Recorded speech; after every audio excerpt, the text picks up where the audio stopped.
دنیا میں کیا صف بندی ہوگی اس خطے میں، مڈل ایسٹ میں، یہاں پر ایشیا میں کیا صف بندی ہوگی ایران اور اسرائیل کی جنگ کو لے کر، تو اس پر ہم ذرا سی بات کریں گے۔ بین الاقوامی امور کے ماہر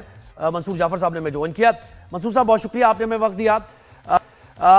سب سے پہلا سوال یہی کہ یہ جو آپ دونوں یہ جو جنگ دیکھ رہے ہیں ایران اور اسرائیل کی، اس میں مڈل ایسٹ کہاں پر کھڑا ہوا ہے؟ کیا کوئی ممالک ہیں جو ایران کا ساتھ دے سکتے ہیں، اس پوزیشن میں ہیں؟ جی بہت شکریہ جی۔ یقیناً جی اس وقت ایران پر اسرائیلی حملے کے بعد جو بھونچال کی کیفیت خطے میں ہمیں دیکھنے کو مل رہی ہے، اس میں ہمیں بہت سارے آپ کہہ لیجیے جو میجر شفٹس ہیں، خاص طور پہ ڈپلومیٹک پالیسی میں مختلف ریجنل کنٹریز کی، وہ بھی دیکھنے کو مل رہی ہے۔ اور اس میں کوئی شک نہیں ہے کہ آج کی جو سوورن ورلڈ ہے یا جو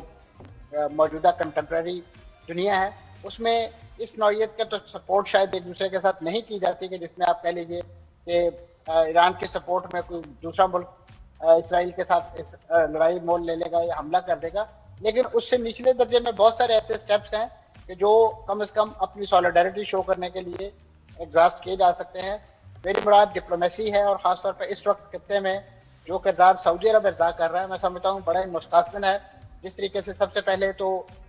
سعودی جو فرما رواں ہیں شاہ سلمان، انہوں نے جو اس وقت حاجیز وہاں پہ ایرانی موجود تھے مکہ میں، مدینہ میں، جو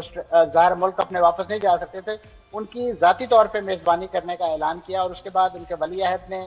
ایک کال کی ایرانی صدر کو، پھر ان کے وزیر خارجہ نے کال کی، اور اس سے پہلے اگر آپ دیکھیں یہ جو مذاکرات کا عمل تھا، یہ بھی بنیادی طور پہ سعودی عرب کی ڈپلومیسی ہی کے نتیجے میں ہوا تھا کہ جب ان کے وزیر دفاع جو ہیں وہ ایران آئے اور انہوں نے علی خامنہئی سے ملاقات کی، اور پھر وہیں سے ایک میسج علی خامنہئی کا خصوصی یو اے ای کے توسط سے جو ہے وہ امریکہ اور اسرائیل کو پہنچایا گیا کہ جوہری مذاکرات کے حوالے سے ایران کو ہم نے تیار کیا ہے، اور ایک تھرڈ ڈیسٹینیشن جو ہے چوز کی گئی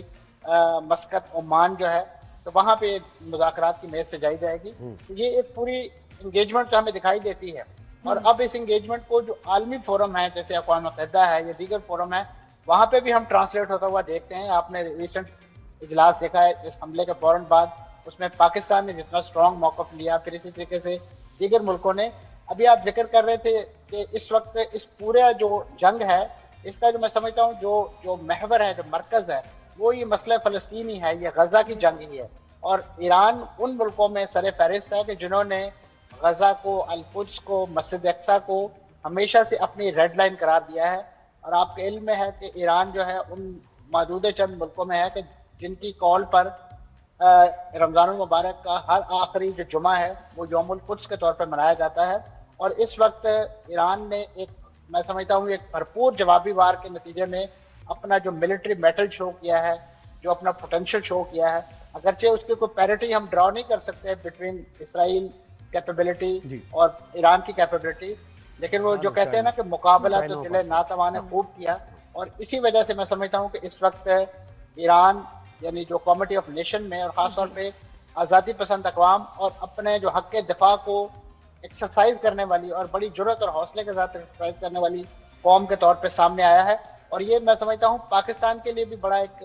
آئی اوپنر ہے کہ پاکستان، اور اس وقت جو وہاں پہ ایک لحاظ سے جو بڑے پیمانے پہ جو مین اینڈ مٹیریل لاس ہوا ہے، اس کی جو بھی ریسنٹ ریزن تلاش کی جا رہی ہیں، اس سے بھی پاکستان کو بڑا سبق حاصل کرنے کی ضرورت ہے کہ کیسے وہاں پہ انفلٹریٹ کیا موساد نے، اور یہاں پہ تھوڑا سا ایران کی طرف سے جو کوتاہی اور کمی ہمیں دیکھنے کو ملی کہ را جیسے ایجنسیز کو بھی انہوں نے اپنے ہاں اپنی جو بھی اسٹریٹجک کوئی مقاصد ہوں گے اس کے لیے وہاں پہ رکھا ہوا تھا۔ اس میں یہاں آپ ٹرکی کا کیا رول دیکھتے ہیں، چائنا کا اس وار میں کیا رول دیکھتے ہیں؟ جی اس میں کوئی شک نہیں جی کہ چین ان ملکوں میں شامل ہے کہ جس کے خطے میں اس وقت اسٹیک بہت ہائی ہیں، اور آپ کے علم میں ہوگا کہ جو سعودی عرب اور ایران کی جو ریپروچمنٹ کروائی تھی وہ ایران ہی کی میں سمجھتا ہوں بروکریج کا نتیجہ تھا، اور چین ہی کی بروکریج کا نتیجہ تھا، اور چین نے یہ ثابت کیا کہ وہ علاقے کے مختلف ممالک کے جو تنازعات ہیں، اور اسی طریقے سے روس کا جو انٹرسٹ ہے وہ بھی کسی سے پوشیدہ نہیں ہے۔ بالخصوص آپ کے علم میں ہوگا کہ اس پورے یعنی جو غزہ کے ڈبیکل اور اس